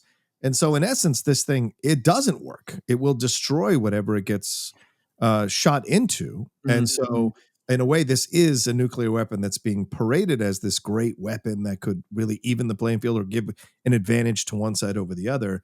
But it is a combustible weapon, and just like a nuclear weapon. It's more than just a nuclear weapon. It's a doomsday machine. It's a doomsday machine, yes. But it also is, nuclear power is the other side of the nuclear weapon, and so like that, it's but that's what I like about it is it's both. And speaking of the Genesis planet, we are back at the Genesis planet on the Grissom. And we're hearing the captain's log of another captain. Who is this captain? This is Captain J.T. Esteban, not to be confused with J.T. Kirk, because boy, is this guy different. He's played by Philip R. Allen, who is known on TV from appearances on shows like Kojak, The Bob Newhart Show, The Bad News Bears, the TV series called The Bad News Bears in the late 70s, and Lou Grant on film. He was in films like Midway, which I love that movie, The Onion Field, and Mommy Dearest, another movie that I actually watched on Mother's Day. Of course you did. Warm-hearted story of maternal love. And we're talking about that we're doing science stuff on the Genesis planet, and the people in charge of it are people we've met before. Sort of. Because we see David Marcus, and there is Lieutenant Saavik. Lieutenant Saavik. She looks a little different this time around, doesn't she? So Saavik in this film is played by Robin Curtis, known on TV shows like Scarecrow and Mrs. King, MacGyver, and she played Talara on 2 episodes of Star Trek The Next Generation. So this brings me to the question. What did you think of Robin Curtis's performance as Saavik in Star Trek III, The Search for Spock? Now, is this the PG show or an R-rated show? Johnny, it's whatever rating you want to be. Here's what I'll say. First of all, Robin Curtis, a perfectly fine Saavik if you're going to replace Kirstie Alley. But there's a sexuality to Kirstie Alley that I think is an element of Saavik that if they had explored what they originally were going to explore between her and Spock, that's missing here. She's this Saavik is much more Vulcan than Kirstie Alley's Saavik. Yeah. And I think that's the difference. And Robin does a wonderful job for what she's assigned to do in this movie, which is to play a Vulcan. And there is not a lot of the human stuff there. But you could sense with Kirstie Alley's performance in Star Trek II that there was much more of this kind of electricity, shall we say, that Robin Curtis doesn't necessarily possess. again, wonderful job in the movie. Just as a different Savick than energy-wise than we had with Kirsty. All right, what's your take on that, Mr. Morris? She's fine. It's so funny because it's like if I had never had Kirstie Alley as Savick, I wouldn't bump on this. It's Right. totally fine. She's a good actor. She does it well. She's it's all good. I think part of it is Kirstie Alley's great as Savick in Wrath of Khan, but it's also much better written as a character. That character has an arc and is learning, and she's the sounding board for Kirk. You know what I mean? So she admires Kirk. She's irritated by Kirk. She doesn't understand why he's doing what she's doing. She has a journey to go on as a character. And this character doesn't have a journey to go on, she's more of a caretaker and mother figure for Spock and caretaker for David. So yeah, that's a great point, Steve. Why is Kirstie Alley not here? Well, this is not going to be anything new to people, especially many listeners who know their Star Trek. So after Star Trek II, where Kirstie Alley only had a deal for one film, one Star Trek movie, well, then Wrath of Khan was a big hit. So the official word was that she wanted money that was going to be comparable to what Shatner and Nimoy were getting. So, of course, there was no way that was going to happen. So that was the end of that. Yeah, Nichelle Nichols wasn't even getting the money. Then McCoy and Nimoy and Shatner were totally, getting it. yeah. Like, are you kidding? Like, say what? But I agree. I think that Robin Curtis, she was fine. Mm-hmm. I think there are moments where she's actually quite good. Yes. Like when she is calling David out for his big blunder in the proto-matter. She's excellent in that scene. But there's another scene we'll get to where I just felt like the gravitas wasn't there and it should have been. But overall, I think that she's fine. I think just on the merits of this movie alone, she's fine. She does a solid job. But there is the Kirstie Alley and Wrath of Khan. Yep, she was much better as Savick. Yeah. So what we find out as we're doing our scans is that we have deserts next to snow, next to jungle, all these different terrains within a couple of hours walk, which he's excited about for some reason. And then we find a photon torpedo tube. In code to Starfleet. Captain Spock's tube located on Genesis surface. Yes, sir. Coding your message. But then they detect a life form. Like, that was kind of like a little creepy, don't you think? Yeah. You said there wouldn't be any. There shouldn't be any. Cross-referenced and verified. An unidentifiable life form reading. Do you wish to advise Starfleet, sir? Wait a minute. And this is where we get the first moment of who this captain is as compared to James T. Kirk. Because he goes, we don't know what we're talking about here. Why do we beam it up? Oh, no, you don't. Regulations specifically state nothing shall be beamed aboard until danger of contamination has been eliminated. Captain, the logical alternative is obvious. Beaming down to the surface is permitted. If the captain decides that the mission is vital and reasonably free of danger. I love this character because he is not Captain Kirk. Right. You know what I mean? It's like going, no, there are all, and we're going to see another one later. There are all sorts of different personalities that rise to captain a ship. And sometimes it's good to have the really cautious, I don't color outside the lines guy. I obey all the rules and I'm very careful. I think it's really good that we have a captain like that. Yeah, I think I think Phil Bowen is excellent in this role. Clearly, there's a reason why he's commanding a science vessel like the Grissom, which is named after astronaut Gus Grissom, than a Constitution class starship or even an Excelsior class starship. Sometimes you see these captains in the feature films that, like, how do these people get to be captains in the first place? Like when you get to Captain Harriman of the Enterprise B in Star Trek Generations, like, he is a terrible captain and he's on an Enterprise. Like, how the hell did this guy get here? A lot of people fail up, Scott. I don't know if you've looked around in our industry. Really? There are a lot of people that are in charge of a lot of stuff, and you go, how the hell did this person get this job? No kidding. Ain't that the truth? But yeah, I agree with you, Steve. I think that Phil Bowen he's a solid captain for the kind of ship he's commanding, and the actor is committed to the cautiousness and by the book that JT Esteban is really all about.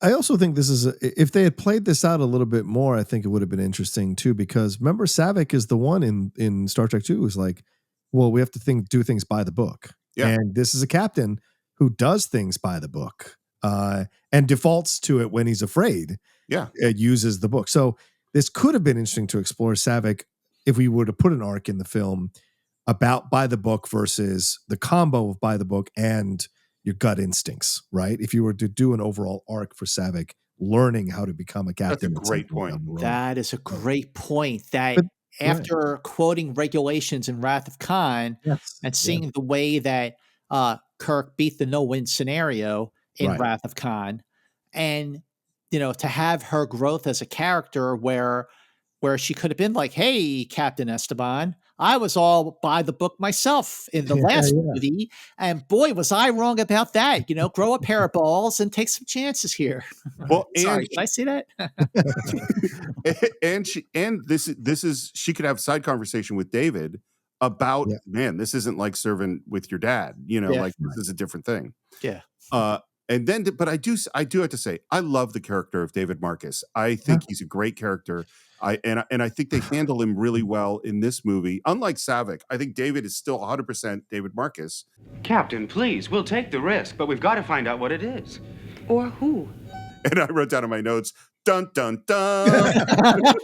Yeah, da, da, da. I think this is one of the tragedies, obviously, from the Star Trek universe, but really from these three movies, is the unfortunate passing of, obviously in real time, but also in real life, but also in the film rather. And because I love David Marcus as a character, I love him, and it is heartbreaking that they couldn't continue. But I do believe if the actor had lived, they might have found like a Darth Maul way of bringing him back. Do you think, John, that they kind of killed the character off because he was already ill? Yes, I think so. AIDS? I think they said, but I also think the 80s had a terrible obsession with killing characters off, like Mickey and Apollo Creed, and it just wasn't a thing to do, and it was frustrating to see that. So I was surprised they didn't kill Sarek off and recast her. Like that was kind of a surprise that they did that the way they did it. But yeah, I think so too. I think that was the reason, because if that actor had lived, it's Merrick Buttrick. I think if he had lived, Buttrick, I think it would have been fascinating to see him in Generations, when Kirk goes into that. Into the thing that he goes into, the Nexus, to see David come back would have been awesome. I mean, just awesome. That the Nexus is such a missed opportunity. Yeah, great. There was a million things. I mean, he could have been back with Edith Keeler. Yeah. Oh, good point. Right, bring Joan back. Yeah. There's so many things, or with Miramani. There was so many things they could have done. That they didn't. And Joan Collins, I think, was still around when they made Generations. Still around now. Yeah. She's still around. Wow. Her and Keith Richards, they'll outlive us all. We're back in Kirk's quarters. Absent friends. Admiral, what's going to happen to the Enterprise? She's to be decommissioned. Will we get another ship? I can't get an answer. About Dr. McCoy, how is he? Well, that's good news. He's home, resting comfortably. Pump full of tranquilizers. They say it's exhaustion. So it's interesting to see, of course, they're not in their Starfleet uniforms, and they won't be again really for the rest of the movie or into the next one until the end of Star Trek 4. So the wardrobe, because they're not in their standard Starfleet gear, designed by Robert Fletcher. He was the costume designer. He did the two previous Trek films. So just pointing that out, because he did have some more work to do with costume design. I got some real mixed feelings about the costumes in this movie. There's some where I'm like, okay, that's kind of cool. And there's one in particular, Chekhov's weird pink outfit that he's in. I mean, some of them are terrible. Just really Kirk's outfit in this scene is off. He looks like a sweatsuit. It's like halfway between sweatsuit and Captain America superhero outfit. Like, it's really bizarre. That being said, I kind of want that jacket. But anyway, go ahead, Steve. There's a peep at the door, and we think it's Scotty, and the door opens, and there is Sarek. Mark Leonard, basically playing Sarek for the first time since yesteryear.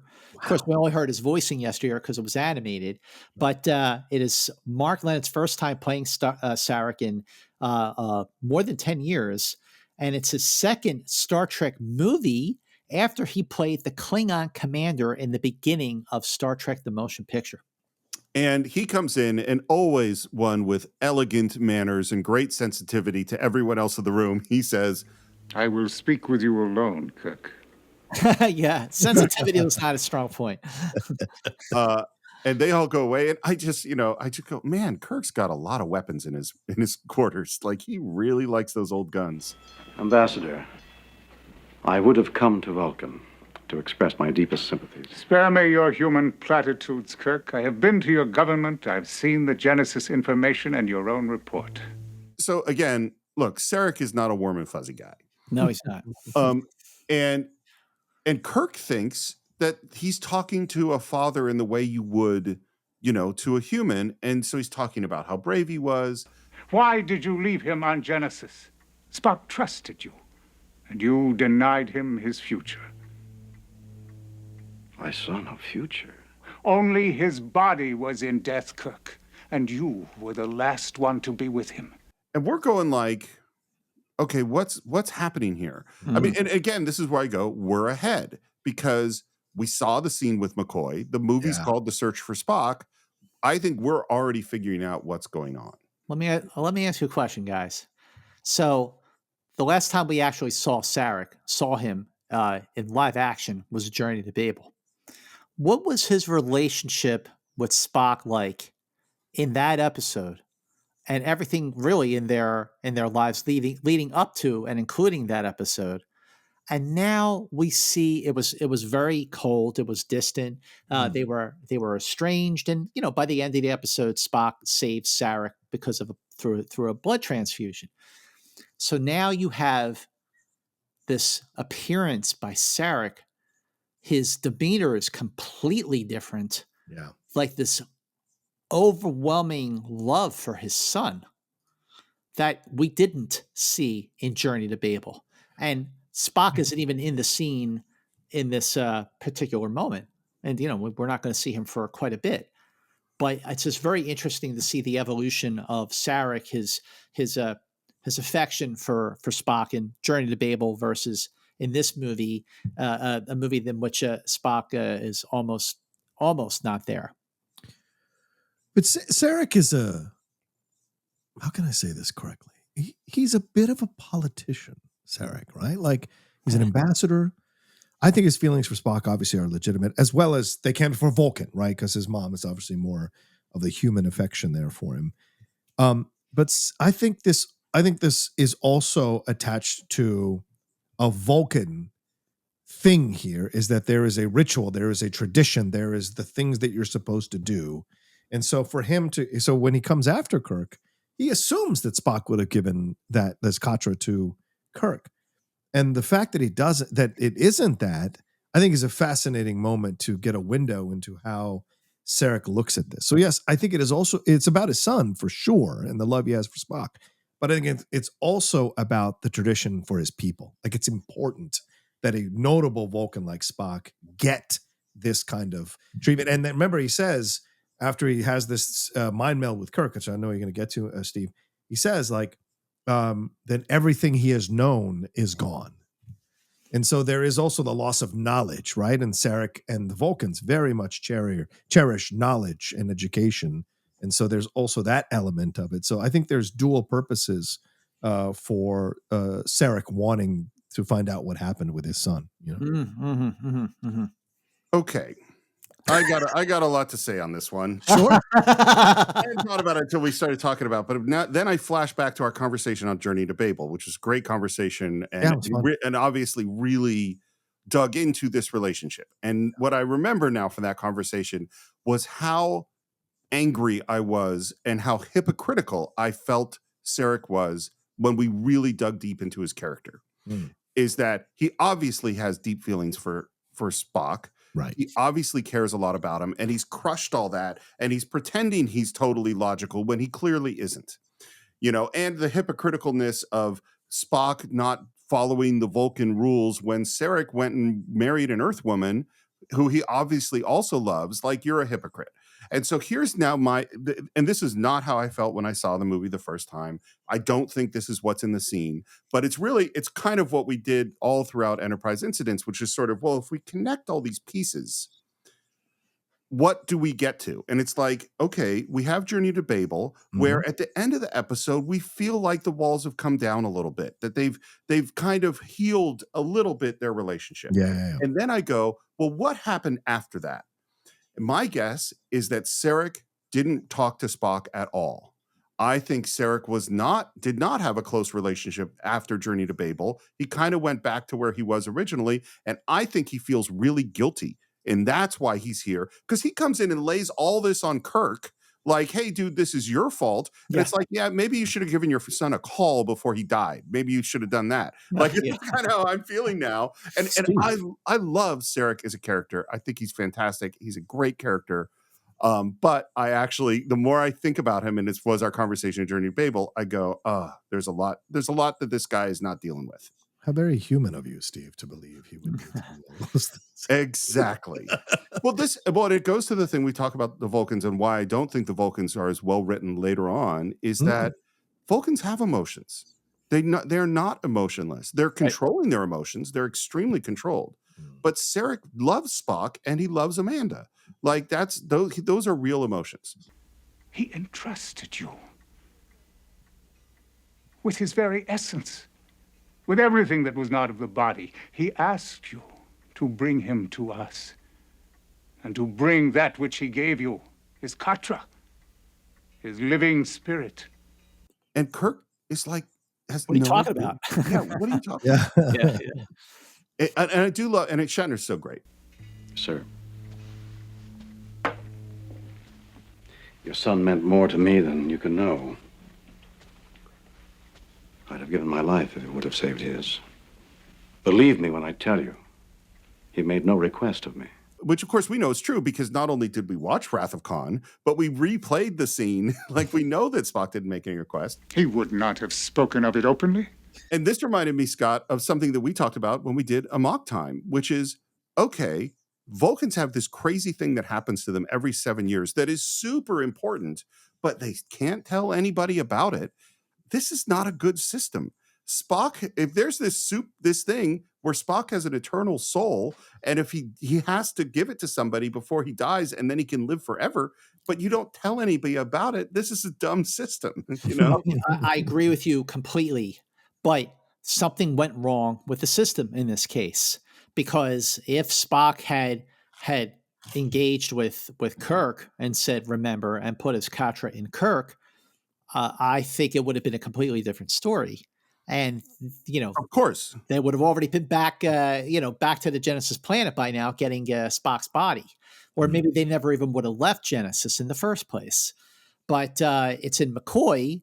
And, McCoy, it's there's a completely different relationship that McCoy had with Spock than the one that Kirk had with Spock. But I agree with you on one hand that clearly you're right. I mean, like, this is a pretty big deal to have an eternal soul, but you're not going to tell anybody how that works if, it's game over time in the person affected. Yeah, there's definitely a flaw in that system. You're right. But of course, it's a flaw that leads us to have the plot of this movie. So it's sort of a necessary flaw. And then Sarek asks, I must have your thoughts. May I join your mind? And now we go to Sarek and the Vulcan mind meld, and we go through again. So we saw the final goodbye at the beginning of the movie, and now we're sort of replaying it through this mind meld. You spoke of your friendship. Yes. Asked you not to grieve. Yeah. And then I love this moment. It's beautifully written. It's beautifully directed. It's beautifully acted.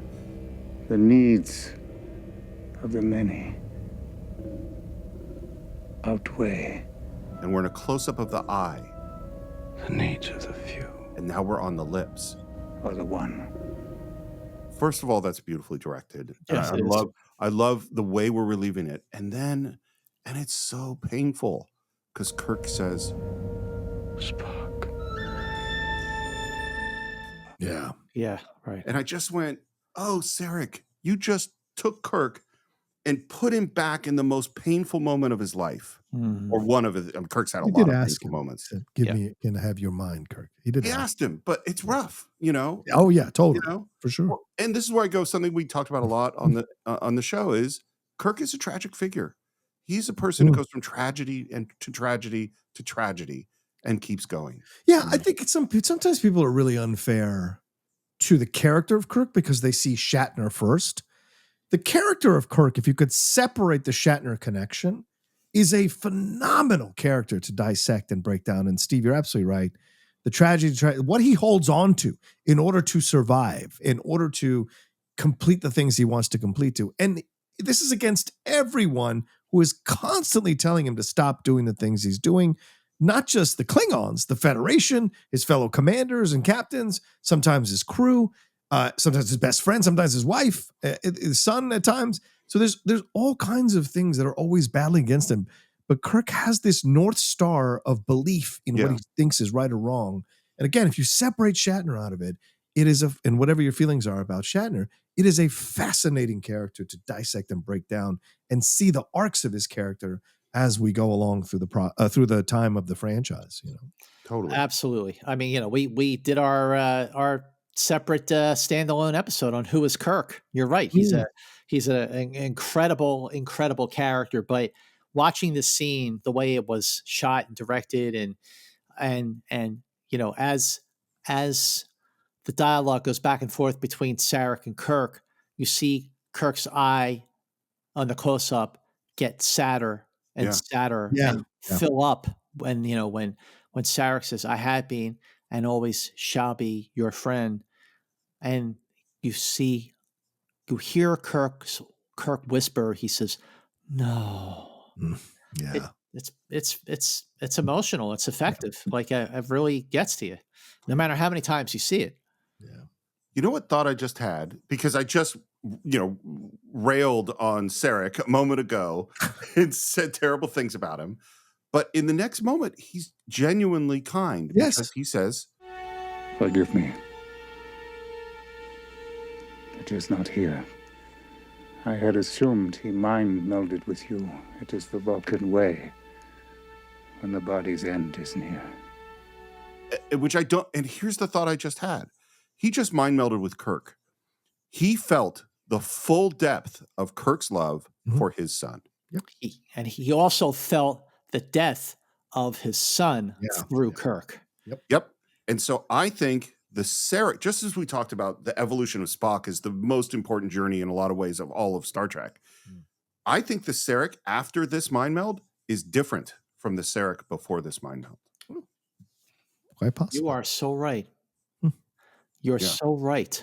Because when we see Sarek again at the end of this movie, and we see him in Star Trek 4, especially in 4, right? Yeah, when they have that scene at the end. Yeah, and he says, "Do you have a message for Mom?" He says, "Yeah, tell her I feel fine." But every moment that Spock has with Sarek from this point forward, or from Star Trek 3 forward, will be completely different. And then you go back and you watch Journey to Babel, which you joined us for, John. Yes. And you look at Sarek's character in that episode. What an arc! What an arc for Sarek just in this one scene. Yeah. You're right. And we talk about that. Oh, they were separated, so he couldn't touch him, and so it was impossible for him to do this thing. And everything that he was, everything he knew, is lost. And you could feel the tragedy of the moment. Yeah. And you actually do feel like he really, that's it. It's over. He's dead, and that's it. Well, and I think this is regret for the non-relationship he never had with his son. Like, this is not telling the person you love that you love them before they die. Right. Please wait. It almost is forced out of him the way he says it. He would have found a way if there was that much at stake. Spock would have found a way. And then we go and we do. I think of this scene as sort of the in Blade Runner where it's like zoom in on section blah blah blah. We're fast forwarding and rewinding again through the same damn scene again.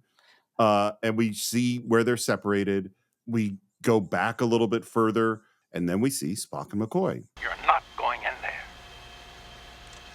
Perhaps you're right. What is Mr. Scott's condition? Well, I don't think that he... Sorry, Doctor, I have no time to discuss this logically. Freeze, repeat, and augment. Which is totally out of Blade Runner. We zoom in and see the moment of remember. And by the way, the flight recorder, the voice of the flight recorder is Harv Bennett himself. Oh, nice. That's cool. Yep. McCoy. One alive, one not. Yet both in pain. And Sarek says, this is the mission, basically. You got to get both of them to Mount Soleil on Vulcan. Only there can both find peace. What you ask is difficult. You will find a way, Kirk. If you honor them both, you must. I wrote down, asshole. Why did you say for him? I love and respect his coldness. It is essential, I think, to what. Oh, I love Sarek. He's a great character. Yeah. Well, it doesn't sound like it. It sounds like you're not a fan. You're stuck down on Sarek, Steve. I am down on Sarek. Down on him. Well, there are many characters. I mean, I don't like Hans. I wouldn't like Hans from Die Hard or Hannibal. Are you comparing him to all the villains? You're comparing Sarek to Hans Gruber? No, that's not fair. That's not fair. You're right. Steve, you're opening a can of worms here, man. I think we're getting a window into Steve Morris in that, like, he's not a fan of father figures that are cold and calculating and quiet and don't give their emotions, which I think I can understand in a lot of. I can understand that. Understand that as well. Well, strangely enough, my father was cold, not cold. Oh my God, this is like a therapy session. I think we've opened things up here, but I can absolutely understand, obviously, where you come from, Steve, and I'm sure some of the people listening certainly can have felt that way about Sarek. But I like his coldness, and I think this is one of the elements that you guys spoke about with Kirk. The tragic nature of Kirk is that his emotions and his connections and his love for the people in his life do rule his life. Yeah. This man, if he didn't care about his crew as much as he does, he'd have been such a decorated admiral. He'd have moved into maybe the highest position in the Federation. But it is his connection and his relationships with these people that matter more to him. And that's why he finds himself constantly moving up and down ranks, because the connections are what he values. And so when Sarek knows, and at times, I agree with you, Sarek, as I said earlier, a bit of a politician, he has used Kirk in certain moments to, like, and as we see later, his own son does it in Star Trek VI. He essentially uses Kirk to broker this peace with the Klingons without asking Kirk first. And so there is a long tradition in the family of using Kirk's reputation or his emotions and his guile to get certain things to happen for what they think is the betterment of the Federation or the universe. And then Kirk takes a moment and he turns, and as the Star Trek theme rises, we hear him say, I will. I swear. I love that moment. And he does it in such an understated, scaled back way that you know that he really means it, and he will do everything. He will pull out all the stops, even if it costs him dearly, which it will a couple of times over. Yep. Yeah. I think this is the Kirk. And it's so funny, like, we said it so many times. Did Shatner push it too hard sometimes when the episodes were weak? Yes, he totally does. When he's dialed in and it's that calm, quiet moment, you just can't beat him. Absolutely. And I think at this moment, Scott, as we have determined to go save both souls, McCoy and Spock's, to go do something that seems absolutely impossible, this is a good time to end part 1 of our exploration of Star Trek III, The Search for Spock. And you know what? we haven't been here in a while, but we still have a Facebook page, which you can find by searching for Enterprise Incidents. We're still on Twitter. It's Enterprise Incidents. And of course, if you want to reach me, you can find me at SR Morris on Twitter, SR Morris1 on Instagram. You can reach me at Movie Mance on Twitter or X, whatever you want to call it, and Instagram. And I have to say that for everybody who has been listening to Enterprise Incidents from the beginning, for those of you who found Enterprise Incidents along the way while we were recording it, and especially to those of you who found Enterprise Incidents after we wrapped up our podcast series on the original and animated series, thank you for finding us. We hope you've been enjoying your journey. Please be sure to share Enterprise Incidents with other fans that love Star Trek or even casually like Star Trek or maybe never really got into the original series as much as they should have, because those Enterprise Incidents episodes can be listened to at any time and they hold up and people are always finding us, and we are grateful to everyone for spreading the word. And thank you for joining us. Johnny Roca, where can people find you? You can always find me at The Roca Says on Twitter, Instagram, and TikTok, The Outlaw Nation on Twitch. My YouTube channel, youtube.com/John Roca Says, and my other podcasts with the Hot Mic and the Geek Buddies, and the Cinephiles, which if Steve's not going to talk about it, I'll talk about it. The Cinephiles with Steve and I co-host and have had numerous fun conversations about the world of film, and we've welcomed Scott Mance many times to hang out with us to have these fun conversations about the world of film, including numerous Star Trek films. So come and enjoy us there on the Cinephiles, wherever you download podcasts. Thank you so much, gentlemen, for having me aboard, and I look forward to coming back aboard for our second part. And we want to welcome all of you back aboard for our Part 2 deep dive of Star Trek III, The Search for Spock. So until then, keep going boldly.